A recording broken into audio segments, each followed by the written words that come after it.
Often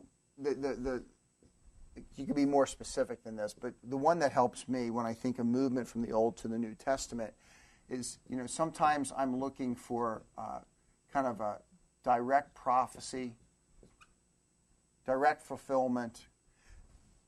Sometimes all I see is an analogy. You know what I mean by an analogy, where I say, look, Abraham was a person of faith. We should be people of faith. I mean, it's what preachers do all the time. There's all kinds of analogies. You have this example in the Old Testament, and we should live like that. The people living 1,000 years ago should live like that. People living 1,000 years from now should live like that. It's just an analogy. Okay. Direct prophecy means basically there's one referent. So you find this Old Testament text, and it's referring to one event, one individual, one group in the future, and that's it. It's one referent. But typology, like Dave said, is a bit more sometimes elusive. It's not an analogy because it's clearly concerned about reference, but not one. More than one.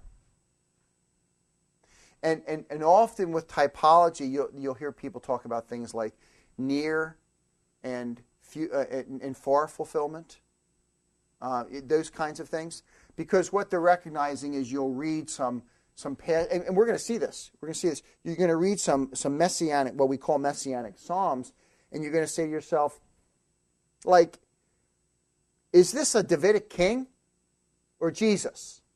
And what's the answer? Yes. And so there's often then kind of a near referent and a far referent.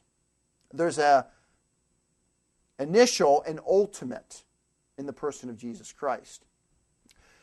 And this can surface then either in the area of significant individuals from the Old Testament, significant, like David, significant events, like the Exodus, significant institutions like the temple. You see, and the key word there is significant. What you don't want to do is get caught up in, the sash coming out of Rahab's window was red. Good grief, that's the cross. Which was something, we smile and kind of chuckle at that, rightly so. But you're finding that. Matter of fact, I think First Clement actually either First Clement or the Epistle of Barnabas.